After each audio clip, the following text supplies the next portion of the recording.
Me llamo Clara Guadalupe y mi cuerpo ha transitado ya 82 años de vida. Resido en soledad en una modesta vivienda situada en las afueras de este pueblo, un lugar que, aunque transformado, aún conserva el aroma del pan recién horneado y el inconfundible olor a tierra mojada tras la lluvia. Mis días transcurren con calma, me despierto con la luz del alba, como cuando era niña en el rancho, aunque ahora no tengo gallinas que cuidar ni maíz que moler. Solo me acompañan el silencio, el sonido de la radio antigua y los recuerdos, algunos dulces y agradables, pero la mayoría como espinas clavadas, que nunca he logrado erradicar por completo. En ocasiones me siento en la mecedora del patio con una manta cubriendo mis piernas, y observo las sombras que danzan con el viento, como si una parte de mí aún estuviera buscando el significado de todo lo vivido.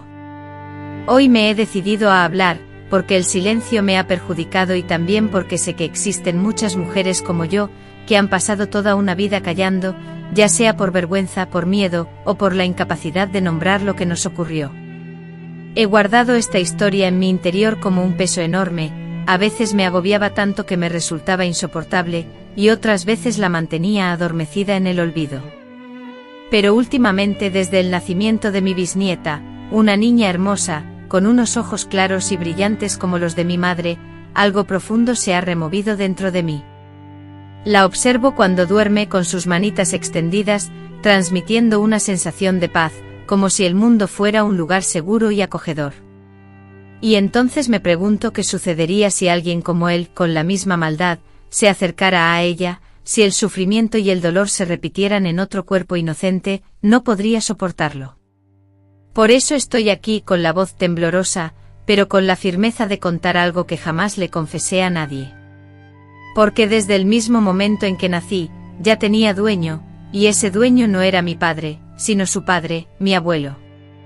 Eso no se dice, ¿verdad? Una persona no puede ir por la vida contando que el hombre que debería haber sido un abuelo protector, cariñoso y un ejemplo a seguir, fue en realidad el origen de todos mis pesares. Sin embargo, así fue. En mi casa las palabras estaban prohibidas. Todo se entendía a través de miradas, a través de silencios cómplices. Desde que tengo uso de razón, mi madre era una mujer sumida en la tristeza, silenciosa y resignada. Sus ojos parecían estar siempre humedecidos, como si las lágrimas brotaran de su interior sin cesar. Jamás la escuché reír con alegría, solo un leve suspiro, una risa que se extinguía antes de manifestarse. Mi padre, en cambio, era una figura casi invisible, un hombre que aceptaba todo con la cabeza gacha, trabajando arduamente en las tierras de mi abuelo sin protestar. Mi abuelo, don Eusebio, era el amo y señor de todo, no solo de las tierras, sino también de las vidas que habitaban esa casa. Sus manos eran grandes y fuertes, su piel curtida por el sol y su mirada penetrante capaz de intimidar a cualquiera. En el pueblo todos lo respetaban, lo llamaban don, le pedían consejos y le ofrecían regalos para congraciarse con él. Nadie parecía saber, o quizá preferían ignorar, lo que ocurría tras los muros de esa hacienda que tanto admiraban. Desde que era niña, mi abuelo solía decirme que yo era su nieta predilecta. Con tan solo 2 o 3 años me sentaba en su regazo frente al fuego de la cocina, donde él solía acariciarme el pelo mientras me susurraba que yo le pertenecía. Al principio esa palabra, mía, era incomprensible para una niña tan pequeña, no entendía el significado de esa posesión. Solo sentía una sensación extraña, un malestar indefinido, y percibía que algunas caricias, en lugar de generar calor, me helaban la espalda. Con el tiempo empecé a notar las miradas extrañas de los adultos, las vecinas comentaban que era una niña seria, que no jugaba como las otras, pero nadie indagaba en las razones. En la escuela, al empezar a asistir, permanecía callada, y creo que las maestras sentían lástima por mí, pero nadie se atrevía a cuestionar nada, porque don Eusebio era un hombre respetado en el pueblo, había donado el terreno para la capilla, colaboraba con el párroco en las colectas, organizaba las fiestas y, en definitiva, controlaba todo. Y yo, su consentida, era una sombra a su lado. A los 6 años, ya era consciente de que mi cuerpo no era mío. Desde hacía tiempo, La única opción era cerrar los ojos y aguardar a que el tormento acabara, consciente de que cualquier palabra solo empeoraría la situación, pues la tristeza de mi madre se desbordaba con mis intervenciones. Las palabras de mi padre eran siempre las mismas: cállate, hija, no te metas en cosas de grandes, y sabía que la sumisión suavizaba la fuerza de los golpes de mi abuelo. Nadie me instruyó en esto, lo aprendí observando, escuchando el portazo que sellaba la discusión, sintiendo el peso opresivo del silencio. Mi infancia careció de abrazos genuinos, pues los únicos que recibía, provenientes de él, eran veneno envuelto en afecto. Desconocí el significado de un beso sin temor, una caricia sin segundas intenciones. Mis cumpleaños eran meros trámites, con una rápida bendición y la advertencia de buen comportamiento sin piñatas ni pasteles.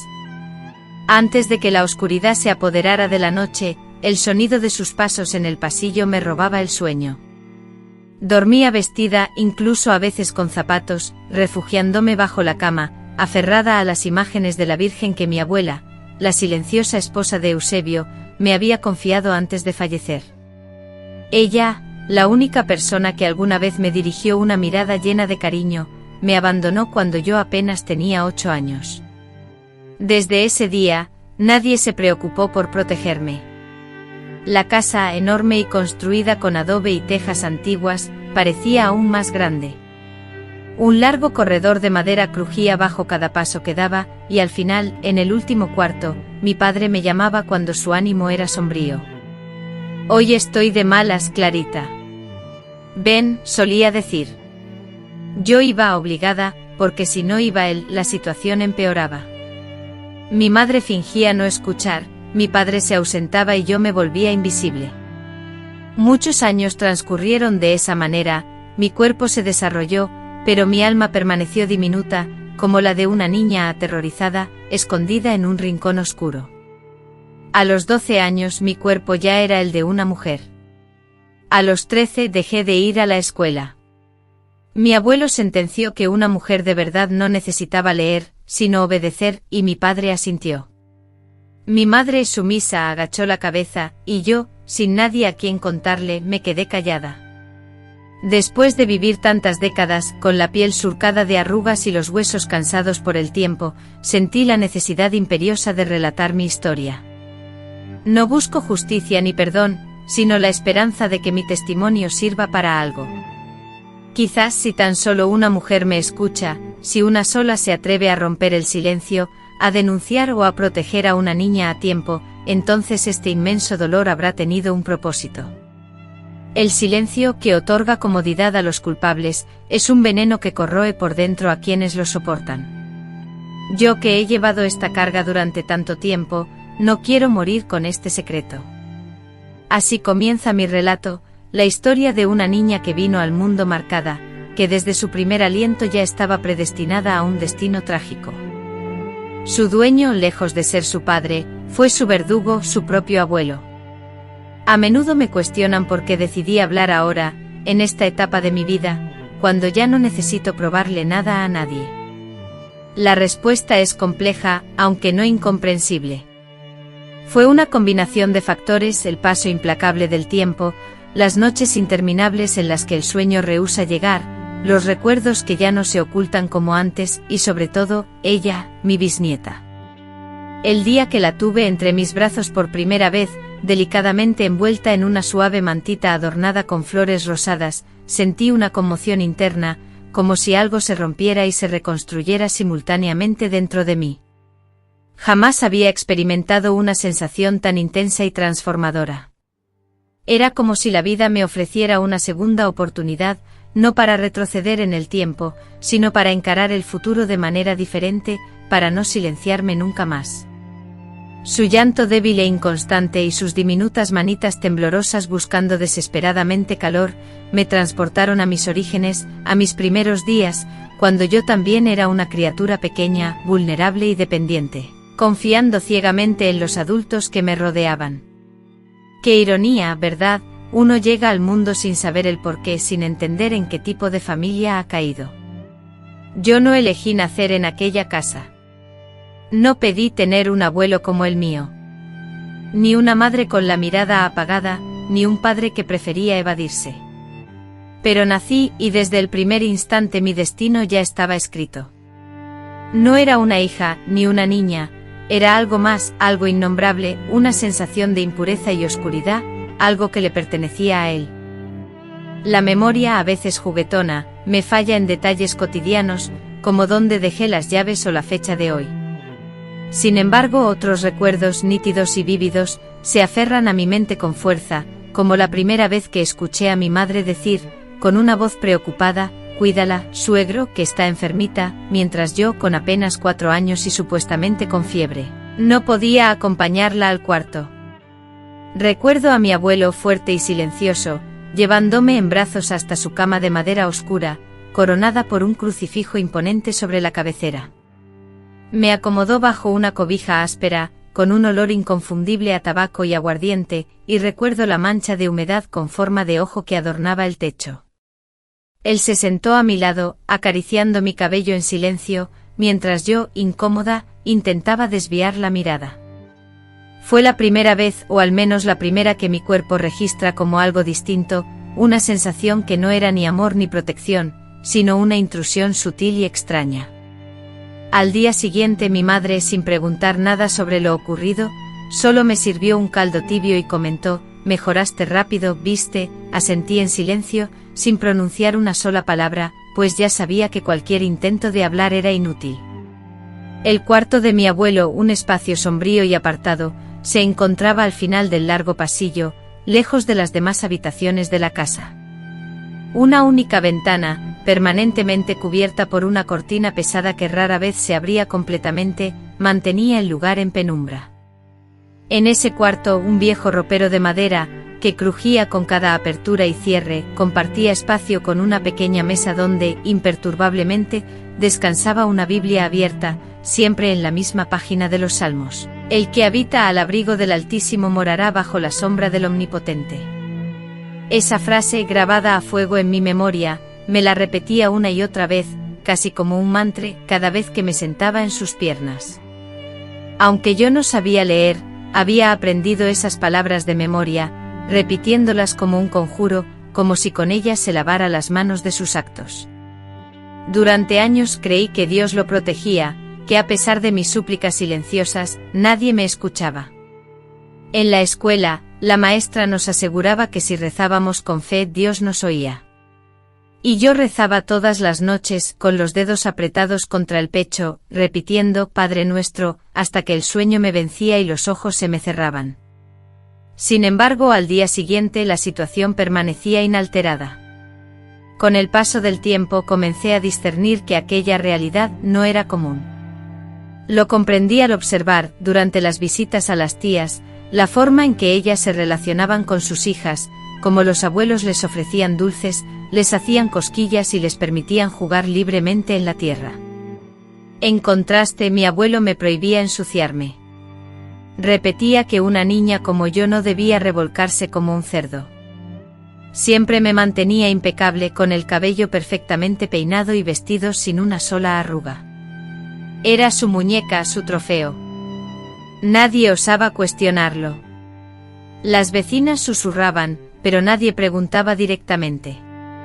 En una ocasión, escuché a una señora comentar: «Esa niña es extraña, siempre está callada, siempre anda con el viejo». Y mi madre simplemente respondió: «Así es ella, calladita». Nadie más intervenía, pues en el pueblo los hombres eran quienes ejercían el poder, y él era el que más autoridad detentaba. Entonces me recluí en mí misma, buscando refugio en los animales, en los libros que una maestra bondadosa me prestaba y en los cuadernos donde comencé a escribir historias que nunca revelé a nadie. En los mundos que creaba, las niñas como yo escapábamos por una ventana mágica a lugares donde las madres eran valientes y los abuelos buenos. Pero todo era fantasía, mera invención. La realidad, implacable, permanecía. Y cada anochecer, el miedo se enroscaba en mi estómago como un nudo doloroso, porque nunca sabía si esa noche sería mi turno o si podría dormir en paz. Mi madre lo sabía, siempre lo supo. Recuerdo una vez cuando tendría unos 9 años, irrumpió en mi habitación justo cuando él me peinaba. Se quedó petrificada en el umbral, nuestros ojos se encontraron. Vi las lágrimas inundar sus ojos, pero no pronunció palabra. Se dio la vuelta y se marchó. Esa fue la última vez que imploré un rescate. Desde entonces, renuncié a los milagros. Me transformé en piedra a un fantasma que se deslizaba por la casa. Obedecía sin quejarme, no pedía nada, no molestaba a nadie. Mi madre, tal vez por miedo, tal vez por costumbre, dejó de mirarme. Mi padre fingía no verme. Y yo aprendí a vivir sin esperar. Al cumplir los 12 años, mi cuerpo, que antes era el de una niña, comenzó a transformarse. Mis pechos se desarrollaron, mis caderas se ensancharon y con estos cambios, la situación en casa se volvió insoportable. Mi abuelo, un hombre ya de por sí temperamental, se volvió aún más irascible, más dominante y con un comportamiento más agresivo. Me prohibió salir de casa y me aisló de cualquier contacto social. Solía decirme que la carne joven atraía a los hombres y que él no permitiría que yo me convirtiera en una mujer promiscua. Me sacó de la escuela, argumentando que la educación formal era innecesaria y que él mismo se encargaría de enseñarme lo que necesitaba saber. No supe qué responder, el dolor me paralizó. Extrañaba desesperadamente los libros, los cuentos, los juegos en el recreo, pero ya no tenía la energía ni la esperanza para oponerme. A menudo me pregunto cómo pudo pasar esto desapercibido para todos. ¿Cómo pudo una niña desaparecer gradualmente, dejar de asistir a la escuela, vivir con la mirada baja y que nadie se preocupara? Pero el pueblo era así, si no causabas problemas, si permanecías en silencio, nadie se involucraba en tu vida. Mi madre continuaba con sus tareas domésticas, fregando los pisos y cocinando en silencio. Mi padre se refugió aún más en el alcohol y yo, por mi parte, me convertí en una sombra, una presencia invisible. Hasta que un día, cuando cumplí los 15 años, una pequeña fisura, una señal de esperanza, apareció en la opresión que me envolvía. Un muchacho recién llegado al rancho, llamado Rogelio, irrumpió en mi mundo con una inocencia que contrastaba con la dureza que me rodeaba.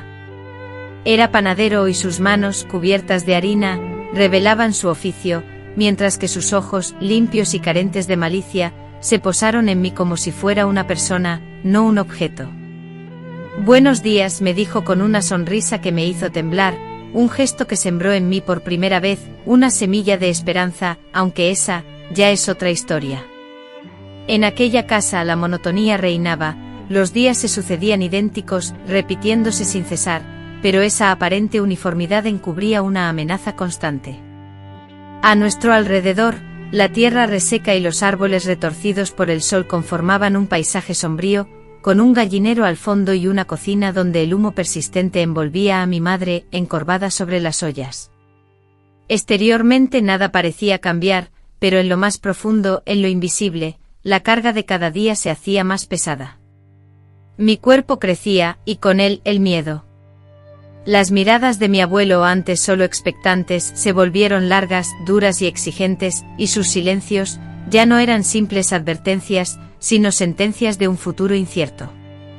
Había aprendido a interpretar sus señales, como alguien que estudia las nubes para predecir una tormenta inminente.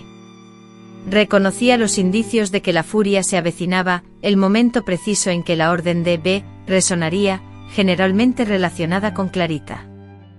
Y sabía con una certeza helada, que no existía escapatoria posible. A veces ni siquiera necesitaba hablar, simplemente se plantaba en la puerta de mi habitación, con los brazos cruzados, y con una sola mirada, esa mirada que contenía una amenaza silenciosa, era suficiente para que me levantara de inmediato, abandonando cualquier actividad, y lo siguiera sin rechistar. No porque quisiera, ni porque aceptara la situación, sino porque el terror, ese miedo paralizante, es una cadena más resistente que el acero. El terror no alza la voz, sino que te petrifica, te deja inmóvil, con el corazón latiendo con fuerza desbocada, casi ensordecedor en tus oídos, y la mente completamente vacía, incapaz de pensar. Así era mi vida, la de una niña que aparentaba ser adolescente, pero sin voz propia, sin voluntad, sin capacidad de defensa.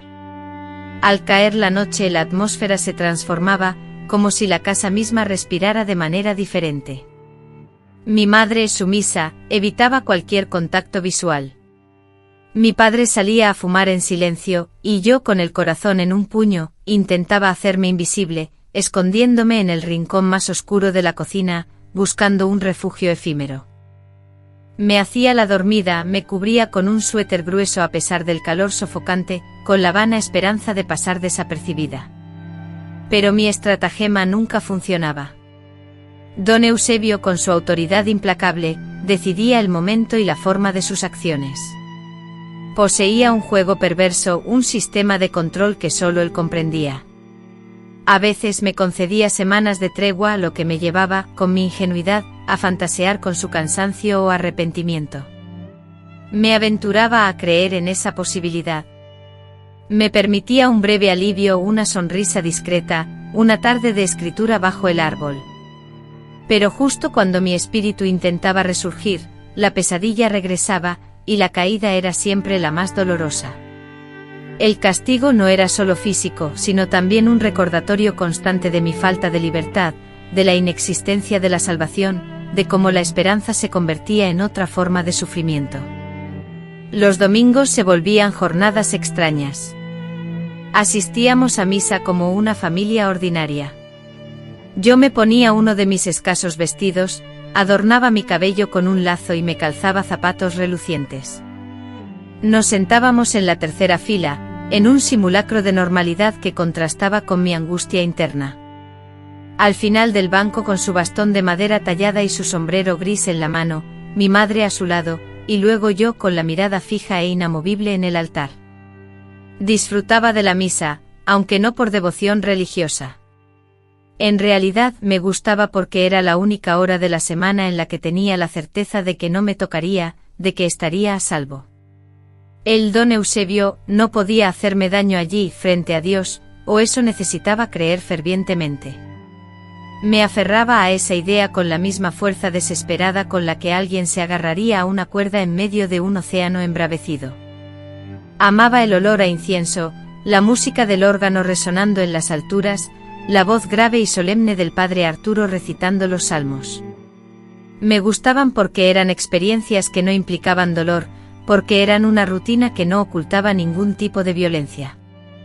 Sin embargo, incluso allí dentro del templo sentía su presencia, la cual se manifestaba como una sombra que nunca se despegaba de mí. Al salir, la gente se apresuraba a saludarlo, don Eusebio, qué gusto verlo, qué elegancia como siempre. Y él respondía con una voz amable y una sonrisa forzada que nadie parecía cuestionar. Nadie notaba que la mano que posaba en mi hombro no era un gesto de cariño, sino un acto de control y posesión. Hubo un tiempo en que temí enloquecer por completo. Empecé a hablar sola, murmurando palabras sin sentido en mi habitación. En las frías baldosas de la cocina, bajo el cielo estrellado del patio, y en las largas noches de insomnio, susurraba palabras inconexas, sílabas vacías que intentaban llenar el vacío de mi soledad. Mi madre, con la mirada huidiza, me observaba de soslayo, pero el silencio era su única respuesta. Una vez, hastiada, me imploró que abandonara esas prácticas extrañas, temiendo el juicio de los vecinos y la imagen de una hija desequilibrada. Quise gritarle que no era locura sino desesperación, que prefería la compañía de mis propios pensamientos, aunque fueran fragmentados, a la prisión del mutismo perpetuo. Pero las palabras se negaron a salir, ahogadas en la incomprensión. Ella no escuchaba, no porque fuera sorda a mis lamentos, sino porque la aterrorizaba mi dolor. El miedo de mi madre, inmenso y palpable, superaba al mío, y esa constatación me desgarraba el alma. Sabía, siempre lo supo, cómo temblaban sus manos cuando yo salía del cuarto de mi abuelo, la forma en que evitaba mi mirada cuando mis lágrimas silenciosas caían sobre la mesa, su costumbre de no preguntar, de barrer la casa como si el polvo pudiera ocultar la putrefacción que la consumía.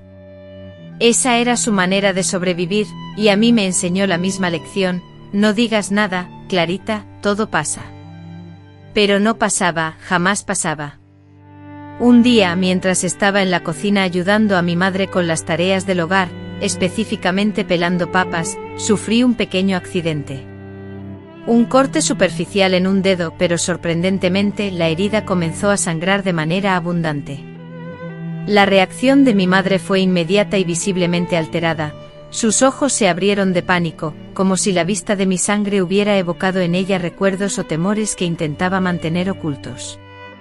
Sin decir palabra, tomó mi mano y la apretó con fuerza, casi desesperadamente, como si con ese gesto protector pudiera controlar la situación, detener el tiempo, o calmar una amenaza invisible. Luego, con la mirada fija en algún punto indefinido, susurró en voz baja, casi para sí misma: «No te resistas, hija. Es peor si lo haces enojar». Esa frase, cargada de un peso inexplicable, quedó grabada en mi memoria y me persiguió durante años. «No te resistas».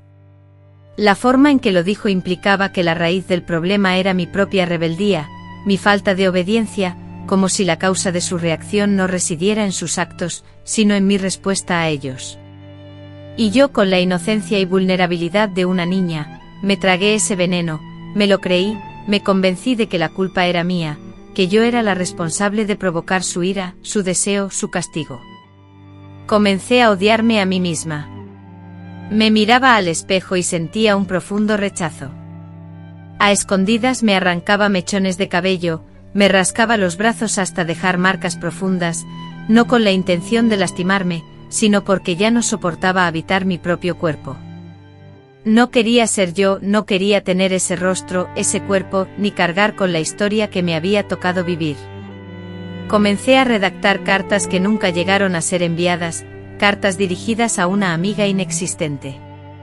En ellas le confiaba mis más profundos secretos y anhelos, como si en el otro extremo de las palabras residiera alguien capaz de rescatarme. Querida Emilia, así empezaban todas. Emilia, mi contraparte, mi reflejo invertido, habitaba un pueblo distante. Poseía una madre fuerte, un padre bondadoso, un perro guardián y una bicicleta de un vibrante color rojo. Ella, a diferencia de mí, no sentía temor alguno, y yo le escribía con la esperanza ilusoria de que mis palabras atravesaran la distancia, de que algún día ella vendría a buscarme. Escondí esas cartas en una vieja caja de galletas, enterrándola bajo una loseta suelta en el piso de la cocina. Aún hoy, en ocasiones, me pregunto si alguien las hallará y si lograrán comprender el sufrimiento plasmado en cada línea. Recuerdo con nitidez, como si fuera ayer, una ocasión en que caí gravemente enferma. Fiebre alta, vómitos, delirios me postraron en cama durante días, y por primera vez en mucho tiempo, nadie me tocó, nadie me dirigió la palabra. Junto a mi cama, mi madre, con la ternura en sus ojos, me humedecía los labios resecos con un paño empapado en agua, susurrándome con voz suave: «Aguanta, Clarita, aguanta un poquito más». No podía discernir si esas palabras eran un consuelo para soportar la fiebre abrasadora que consumía mi cuerpo o un aliento para perseverar en la lucha que es la vida. Sin embargo, esa enfermedad, paradójicamente, me brindó un oasis de tranquilidad. A pesar del dolor físico constante, mi mente encontró un remanso de paz. Pero cuando la fiebre cedió y mi cuerpo, debilitado pero funcional, recuperó su fuerza, un terror profundo me invadió. Comprendía que ese respiro tendría un precio, que la tregua había terminado. Y así fue. La noche en que, por primera vez después de la enfermedad, caminé sola, su llamada me obligó a responder. Con las piernas temblorosas por el miedo y el corazón destrozado, me dirigí hacia él, obedeciendo un mandato arraigado en mi ser. Fui porque así me habían enseñado a actuar. Por eso anhelo con fervor que nadie más experimente este tormento. Deseo fervientemente que ninguna niña, ninguna mujer, ningún ser humano se vea condenado a vivir en un mundo donde el miedo sea el lenguaje que se habla desde la cuna. Y es por esta razón que revelo mi historia, porque cada detalle, por insignificante que parezca, es crucial, porque cada recuerdo que rescato de las profundidades de mi memoria es una piedra menos sobre mi alma agobiada. Porque si logro que una sola persona me escuche y entienda lo que he vivido, entonces todo este dolor y sufrimiento no habrá sido en vano. Durante mucho tiempo mi percepción de la vida era la que yo experimentaba, creía que todas las casas albergaban secretos y silencios similares, que todas las madres esquivaban la mirada de sus hijas y que todos los hombres ejercían su autoridad no solo con la voz, sino también con la violencia física y el control.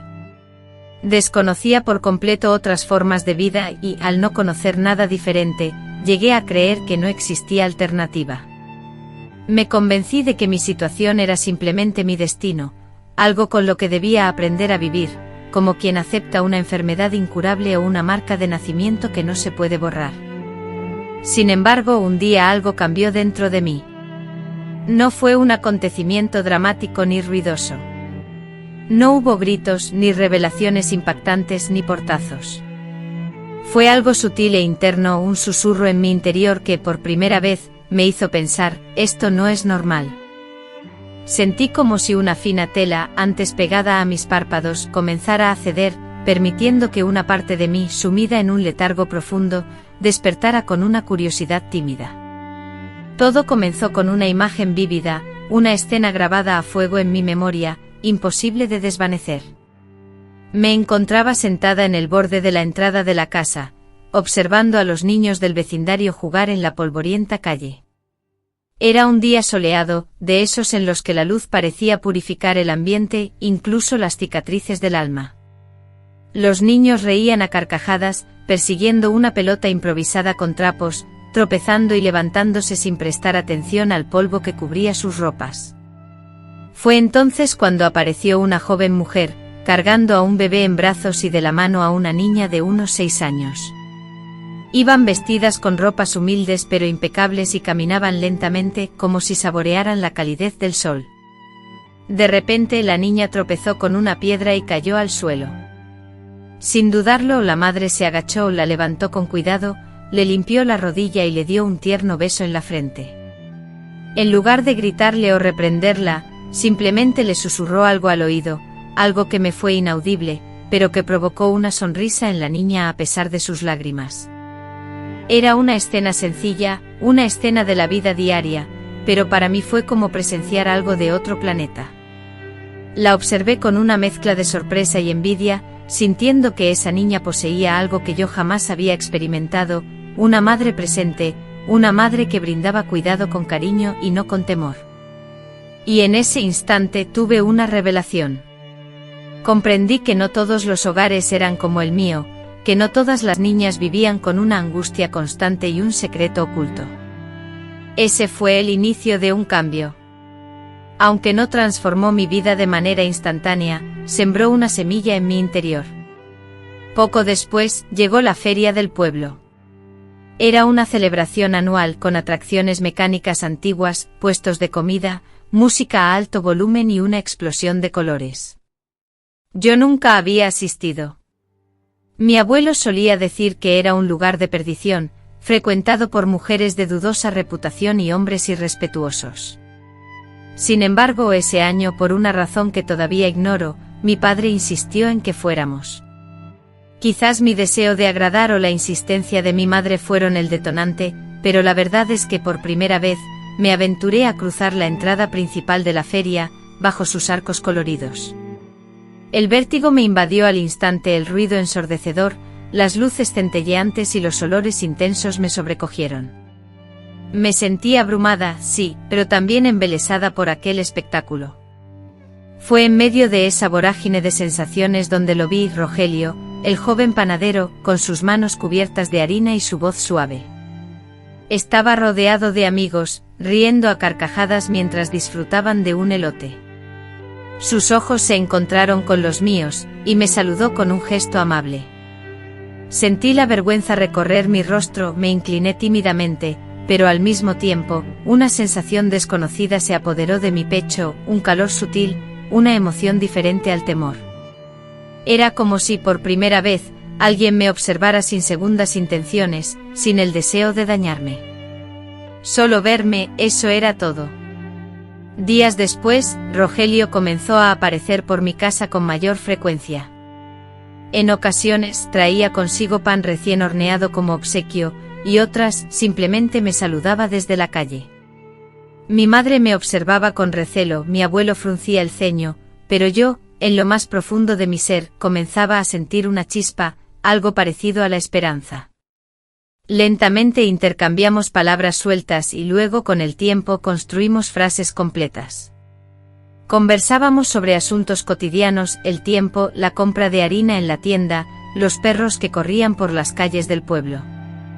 Pero para mí, esas charlas triviales se sentían como una puerta entreabierta a un mundo desconocido. Rogelio nunca me forzaba, no me controlaba, ni me daba órdenes, simplemente me escuchaba, y para alguien como yo, acostumbrada a la sumisión, eso resultaba casi milagroso. Una tarde me obsequió un cuaderno, diciéndome que lo usara para plasmar mis sueños por escrito. Él no podía imaginar la profunda significancia que ese gesto tendría para mí. Lo guardé como un tesoro preciado y cada noche, cuando todos en la casa dormían, escribía en él. Al principio, no eran historias completas, sino palabras sueltas, cargadas de miedo, de frío, de rabia, de silencio.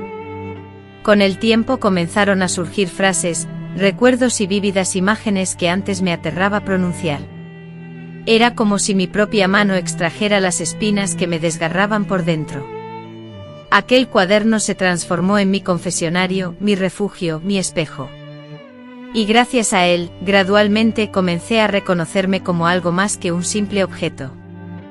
Fue en ese periodo de mi vida que empecé a observar a mi madre de una manera diferente, ya no con el resentimiento que me había acompañado durante años, sino con una mezcla de tristeza y una profunda comprensión. Observé cómo cada vez que él hablaba, ella se retraía visiblemente, encogiéndose como si recibiera un golpe. Noté también su costumbre de morderse los labios con tanta fuerza que llegaba a sangrar, especialmente cuando me veía. Distinguí las marcas oscuras en sus brazos, las cicatrices de un dolor profundo, y las ojeras que delataban noches sin descanso, sin el consuelo del sueño. De repente entendí, ella también era una cautiva, la misma cadena que me aprisionaba a mí, la ataba a ella. Lejos de sentirme aliviado por esta revelación, me sentí aún más destrozado. Si ella, una mujer hecha y derecha, no había logrado escapar, ¿qué posibilidades tenía yo? Sin embargo, al mismo tiempo, esta comprensión me dio una fuerza inesperada. Si ella no había podido, tal vez yo sí. Tal vez existía una manera diferente de afrontar la situación. Tal vez podía liberarme. No tenía ni idea de cómo, cuándo o dónde, pero por primera vez, deseé con todas mis fuerzas algo diferente, otra vida, una donde pudiera caminar sin miedo, reír sin culpa, dormir sin pesadillas. Ese anhelo profundo se convirtió en mi punto de quiebre. Dejé de conformarme con la supervivencia, comencé a imaginar un futuro distinto. Y cuando una persona empieza a imaginar, comienza también a moverse, aunque sea internamente. Una noche, sumergido en la escritura de mi cuaderno, me sorprendí al trazar una frase que había permanecido oculta en lo más profundo de mis pensamientos: no quiero vivir más aquí. El impacto fue inmediato, una sensación de miedo y transgresión me invadió, como si hubiera pronunciado una blasfemia. Instintivamente borré la frase, pero la semilla ya estaba sembrada. Era demasiado tarde. La frase se había grabado en mi mente. Al día siguiente la casa se me presentó bajo una luz completamente diferente. Las grietas en las paredes, el óxido que carcomía los utensilios, el polvo acumulado en cada rincón, todo me provocó una profunda sensación de asco, un asco visceral por ese lugar, por su silencio opresivo, por el aire denso y estancado que respiraba.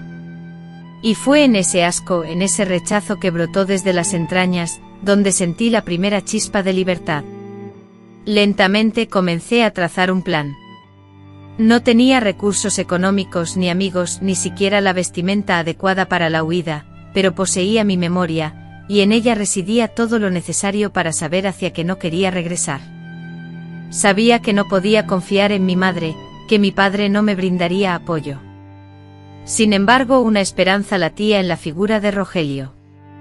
No lo veía como un héroe ni lo idealizaba, pero era alguien ajeno al círculo, ajeno a la podredumbre que me asfixiaba. Y aquello representaba un gran avance. Un día, mientras yo lavaba la ropa en el patio, Rogelio se acercó a la reja. Mi abuelo no se encontraba en casa y mi madre estaba dentro. Él me miró fijamente con el rostro serio, sin la habitual sonrisa, y me dijo: si alguna vez necesitas escapar de aquí, házmelo saber, yo te ayudaré. Yo no respondí, pero esas palabras resonaron en mí como una promesa. Ya no me sentía completamente sola. Esa noche volví a escribir. Llené 3 páginas seguidas, pero ya no con miedo, sino con una renovada determinación, porque ya no era la niña ingenua que ignoraba la realidad. Ahora entendía que la vida podía ser diferente, que el sufrimiento no era algo inevitable y sobre todo, sabía que merecía algo mejor. Una vez que la incontrolable necesidad de escapar arraiga en el corazón, nada permanece igual, aunque este pensamiento no se verbalice, ni se confíe a nadie, ni se resguarde entre las páginas de un libro o bajo la suavidad de la almohada. La idea de huir florece silenciosamente como una semilla que germina en la oscuridad de la tierra, transformándose en una percepción distinta del mundo, en una sospecha persistente, en el nudo que se forma en la garganta al oír el eco lejano de sus pasos, momento en el que el silencio ya no es la única respuesta. Era consciente de estar caminando sobre una cuerda floja, invisible, donde un paso en falso podría tener consecuencias graves. Pero también entendía que si no actuaba, la desolación interior me consumiría lentamente. A veces la muerte no requiere de violencia física, basta con que el espíritu sea robado diariamente. Y yo estaba al borde de ese abismo. Por eso no fue el amor el que me impulsó, ni la fantasía de una vida idílica. Fue el instinto primario de supervivencia, el mismo que guía a los animales heridos a buscar refugio en la seguridad de una cueva. Anhelaba un refugio, un escondite, un espacio donde pudiera respirar libremente, sin sentir la opresión de su mirada clavada en mí, sin oír el eco de su voz áspera, llamándome con una posesividad que me ahogaba, sin la proximidad asfixiante de su cuerpo sobre el mío. Sin embargo, antes de lograr escapar, la situación se deterioró aún más, como si el destino, consciente de mi inminente liberación, se empeñara en ponerme a prueba. Ese año, el carácter de mi abuelo se volvió impredecible e irascible. Aumentó su consumo de alcohol, sus gritos se volvieron más frecuentes y el control que ejercía sobre mí se intensificó, llegando a ser más físico y descarado. Ya no se limitaba a encerrarme en su habitación, ahora decidía mi vestimenta, mis comidas, la frecuencia con la que podía salir al jardín, y hasta con quién podía conversar. Esperablemente me prohibió ver a Rogelio, argumentando que no quería, vagos, merodeando por la casa y que yo era demasiado joven para coquetear, pero en su voz se percibía una furia inusual, una rabia que trascendía los límites de un abuelo celoso, revelando la amargura de un hombre traicionado. Esa revelación me llenó de un asco profundo. Por primera vez, sentí un desprecio incontrolable que no pude disimular. Permanecía muda sin pronunciar palabra, pero por dentro sentía una furia hirviente. Me acostaba a dormir con los dientes apretados y las uñas clavadas en las palmas de las manos, imaginando mi propia desaparición, esfumándome como el vapor que salía de la cocina, como los gatos callejeros que aparecían y se marchaban sin que nadie los retuviera. Mi madre se había vuelto distante. Cocinaba en silencio, lavaba los platos en silencio, vivía en un silencio constante. Yo, por mi parte, había dejado de intentar comunicarme con ella. Éramos como fantasmas, cruzándonos sin vernos, cada una atrapada en su propia soledad. A veces creía que me odiaba, otras que simplemente no podía más, pero jamás descubrí la verdad. Nunca lo supe porque nunca me lo confesó. Y eso se convirtió en otra herida profunda y silenciosa. El silencio de mi madre me causaba más dolor que cualquier castigo físico, porque su silencio confirmaba mi soledad, la certeza de que nadie vendría a rescatarme. Las noches se volvieron un tormento. Comencé a dormir con un cuchillo pequeño escondido bajo el colchón, no porque tuviera la intención de usarlo, ni porque pensara en lastimar a alguien, sino para tener la sensación de poseer algo propio, algo que me brindaría protección si fuera necesario, una especie de amuleto distorsionado, un consuelo inútil. Escribía menos, la parálisis del miedo me hacía torpe y mi mente estaba confusa. Rogelio, mi amigo, había dejado de visitarme, posiblemente por temor, tal vez porque vislumbraba el peligro que yo ignoraba, y no podía culparlo por eso. No le debía nada, la que anhelaba escapar era yo, y por lo tanto, era yo la que debía tomar la iniciativa. Pero entonces algo inesperado lo alteró todo. Una noche escuché gritos, no míos ni de mi madre, sino de mi hermana menor, Juana, que apenas tenía 8 años. Provenían de la habitación del fondo, un grito ahogado, como si se esforzara por no ser escuchado. Quedé paralizada, mi cuerpo incapaz de reaccionar, aunque mi mente lo comprendió todo al instante. Un dolor agudo me atravesó el estómago, acompañado de una náusea seca. Me levanté con dificultad, sintiendo las piernas temblar, y me dirigí hacia la puerta de la habitación de Juana, que estaba cerrada, pero después no escuché ningún otro sonido. El silencio habitual se instaló de nuevo, pero la tranquilidad de antes se había roto. Esa noche la angustia me impidió conciliar el sueño. Al amanecer encontré a Juana, mi hermana, con los ojos hinchados por el llanto y la mirada clavada en el suelo, reflejando la misma tristeza que yo conocía también. Comprendí entonces que no era la única, que el sufrimiento nos unía. No podía tolerarlo. No podía permitir que ella padeciera lo mismo que yo. No por valentía ni fortaleza, sino porque era mi hermana y la culpa me consumiría si no actuaba.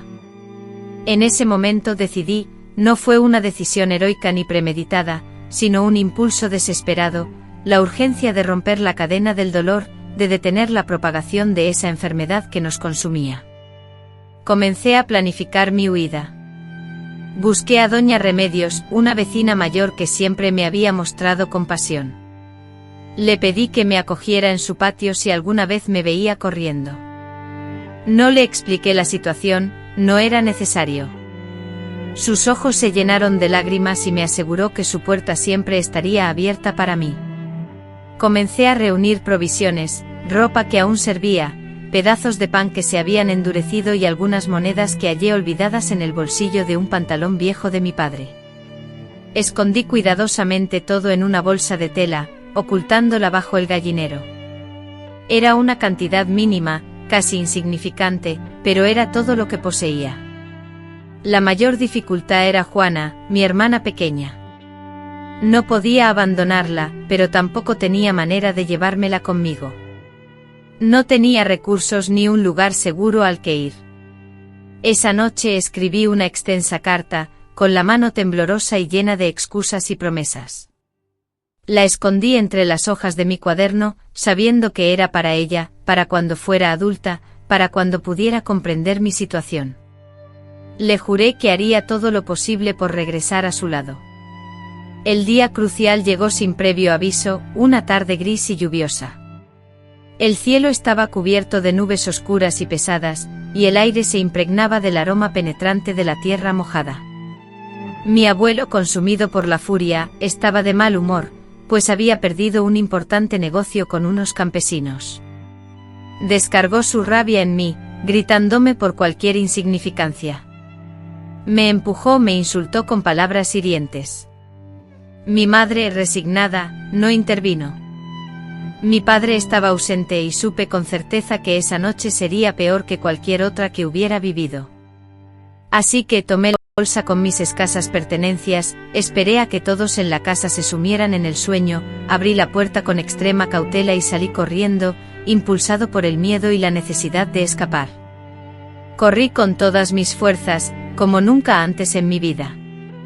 Descalza, sintiendo la lluvia golpear mi rostro y el corazón latiendo con fuerza, como un tambor implacable, llegué a la humilde casa de doña Remedios, completamente empapada y con los pies sangrando a causa del camino. Ella, sin mediar palabra, me abrió la puerta, me abrazó con fuerza, un abrazo que me transmitió calor y seguridad, y me ofreció un plato de sopa humeante. Fue la primera vez que alguien me abrazaba sin esperar nada a cambio, sin una sombra de maldad en su gesto. Permanecí en su hogar durante 3 noches y después, con su ayuda, abordé un autobús que me llevaría al pueblo vecino. Allí, con la esperanza renovada, busqué a Rogelio. La panadería inconfundible seguía ubicada en el mismo lugar. Al verme, Rogelio me abrazó con alegría, ofreciéndome un trabajo y un pequeño cuarto en la parte trasera del negocio. Agradecí su bondad, sin pedir ni dar explicaciones, y así, inicié una nueva vida, sencilla y aún llena de miedo, pero mía. Me despertaba temprano, amasaba el pan, barría el local, aprendiendo cada día un poco más. Con el tiempo el temor, aunque persistente, se fue atenuando, ya no me paralizaba. Nunca más volví a ver a mi abuelo, ni quise ni pude.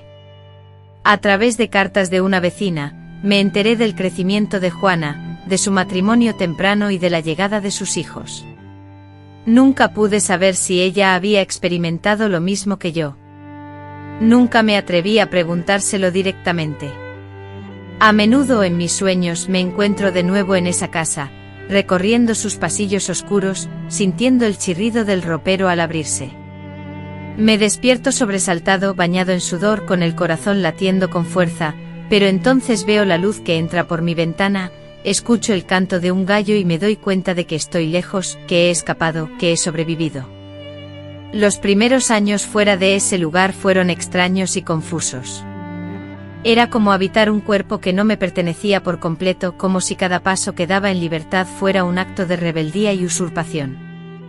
Despertar sin escuchar sus pasos, comer sin la constante sensación de ser observado, irme a dormir sin el nudo en la garganta. Todo eso era nuevo, desconcertante, a la vez hermoso y doloroso. Rogelio nunca me exigió explicaciones y yo, durante mucho tiempo, fui incapaz de darlas. Me convertí en una persona trabajadora, eficiente y silenciosa, y él respetó mi silencio. Me dio el espacio que necesitaba para respirar, para reconstruirme. Con el tiempo las palabras comenzaron a fluir, y entre esas palabras emergieron recuerdos y sentimientos que ni siquiera yo sabía que albergaba en mi interior. En mi interior, la memoria del pasado hervía en un torbellino de preguntas atormentadas, de rabia contenida, de dudas persistentes y de heridas emocionales que aún dolían. Aunque evitaba hablar de lo ocurrido, el pasado se manifestaba en mis gestos, en mis temblores incontrolables y en mis reacciones instintivas, como la repentina tensión cuando alguien me tocaba el brazo sin previo aviso o el sobresalto al escuchar una voz masculina alzarse. Rogelio, con su sensibilidad innata, comprendía mi silencio, nunca me presionó para que le contara, y esa comprensión tácita valió más que cualquier palabra o promesa. Con su paciencia me hizo sentir que, a pesar de todo, seguía siendo humana, no una persona fragmentada. Me devolvió la sensación de tener derecho a existir, a ocupar un lugar en el mundo, a tener una identidad propia.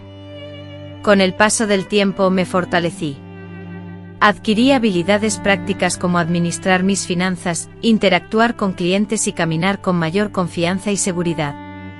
Aprendí a cuidarme a mí misma, establecer límites saludables y a reconocer cuando algo no iba bien en mi vida. Me transformé en una mujer diferente, no porque el miedo desapareciera por completo, sino porque aprendí a coexistir con él sin permitir que me controlara. Un día, sin darle demasiadas vueltas, acepté la invitación de Rogelio a salir. Fuimos a la feria, tal como habíamos hecho en mi infancia, pero esta vez como adultos. Compartimos elotes, reímos a carcajadas y por primera vez en mucho tiempo, sentí que estaba verdaderamente viva, no con el alma encogida por el temor, sino con la alegría de estar presente.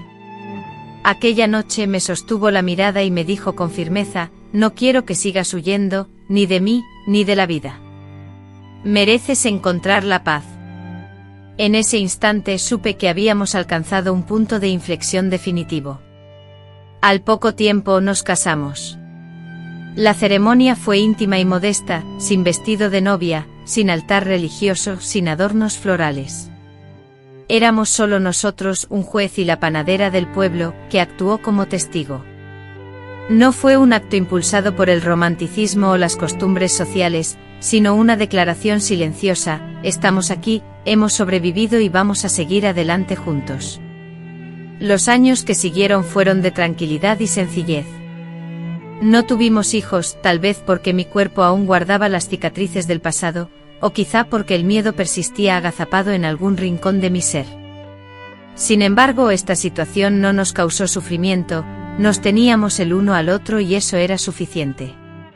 Con el tiempo los habitantes del pueblo me conocieron como la señora Clara, la que horneaba el pan dulce, la que siempre esbozaba una sonrisa, aunque a menudo reflejaba cansancio. Nadie sospechaba la historia que se ocultaba tras esa mirada. Aunque nadie se interesaba por mí, lo cual me convenía, la monotonía de mi vida se rompió de repente. Una tarde recibí una carta escrita con una caligrafía irregular, casi infantil, era de Juana, que después de años de silencio me buscaba. Había logrado averiguar mi paradero gracias a una vecina anciana. En la carta me pedía que la viera, que necesitaba hablar conmigo, y al leer esas palabras, todas las barreras que había construido en mi interior se derrumbaron.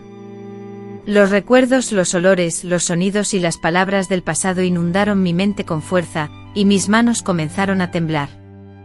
Rogelio leyó la carta en silencio y tras terminar, me dijo: tienes que verla, no por ella, sino por ti. Un mes después, viajé al pueblo. Lo encontré tan árido y silencioso como siempre, como si el tiempo se hubiera detenido. Juana me recibió con los ojos inundados de lágrimas. A pesar de ser más joven que yo, se veía envejecida, cargando el peso de largos silencios. Me abrazó con la intensidad de quien se aferra a lo último que le queda. Me pidió perdón, y yo no entendía la razón, hasta que me confesó: me pasó lo mismo, Clara, pero yo no supe cómo salir. Yo, a diferencia tuya, no pude reunir el coraje necesario. Fue entonces cuando ambas nos echamos a llorar, como dos niñas pequeñas que finalmente encuentran consuelo y comprensión. No hubo reproches, solo reconocimiento mutuo, solo el dolor compartido que nos unía. Juana me reveló que nuestro abuelo había fallecido hacía años, en la misma cama donde había perpetrado tantas atrocidades. Nadie lo lloró. Mi madre, a su vez, había muerto con la misma mirada de tristeza, sin haber pronunciado jamás una sola palabra sobre lo sucedido. Y mi padre, por su parte, había desaparecido hacía tiempo, tal vez consumido por la culpa, tal vez por cobardía. Juana me confesó que durante mucho tiempo había creído que yo la había abandonado, pero que al crecer y experimentar el mismo sufrimiento, finalmente comprendió las razones de mi partida y me lo agradeció. Me dijo que mi huida le había brindado una semilla de esperanza, aunque diminuta, y yo la abracé, sabiendo que el dolor no desaparece, pero se vuelve más soportable cuando alguien lo reconoce y comparte. Antes de regresar a casa, caminé hasta la antigua hacienda. Allí solo quedaban ruinas, paredes derruidas, madera podrida, vestigios de un pasado desolador. Entré en la habitación del fondo. El ropero, testigo silencioso de tanto sufrimiento, ya no estaba. A pesar de que el crucifijo yacía en el suelo, un olor persistente a encierro aún flotaba en el aire.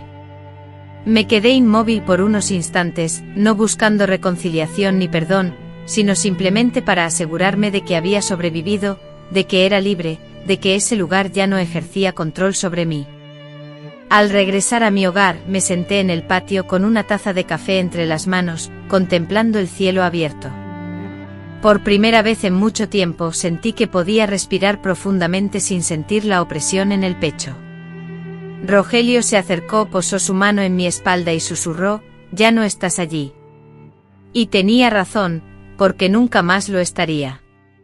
Ahora, sentada frente a esta vieja ventana que da al jardín, con las manos marcadas por arrugas y los huesos fatigados por los años, puedo afirmar que he vivido múltiples vidas dentro de una sola existencia, la vida de la niña silenciada y sin opciones, la vida de la joven que huyó con el alma hecha añicos, y la vida de la mujer que aprendió a reconstruirse, un paso a la vez, sobre las cenizas del pasado.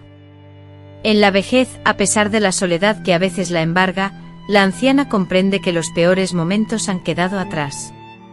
Rememora noches interminables con el corazón acelerado, reviviendo recuerdos dolorosos e imprevistos, observando rostros que ya no están y escuchando voces silenciadas hace mucho. Sin embargo, también evoca mañanas donde el sol le brindó un cálido abrazo, tardes en las que el aroma del pan horneado le recordaba la belleza de la vida y momentos en los que se sorprendía sonriendo sin motivo aparente. Compartir esta historia resultó arduo, no por la falta de recuerdos, sino porque durante años los había sepultado en lo más profundo, creyendo que el dolor se extinguiría. Sin embargo, el dolor persistió y perdurará. Existen experiencias imborrables sin importar el tiempo transcurrido, heridas que aunque no cicatrizan del todo, dejan de sangrar con el paso de los años. Actualmente, más que anhelar justicia o perdón, su mayor aspiración es encontrar la paz interior. Siento una inmensa tranquilidad al saber que ya no necesito ocultar mi verdad, que puedo afirmar con voz firme, aunque suave, que fui víctima de abuso, que sufrí una herida profunda, pero también que demostré valentía al sobrevivir. No me agrada que me llamen fuerte, esa palabra me impone una carga pesada.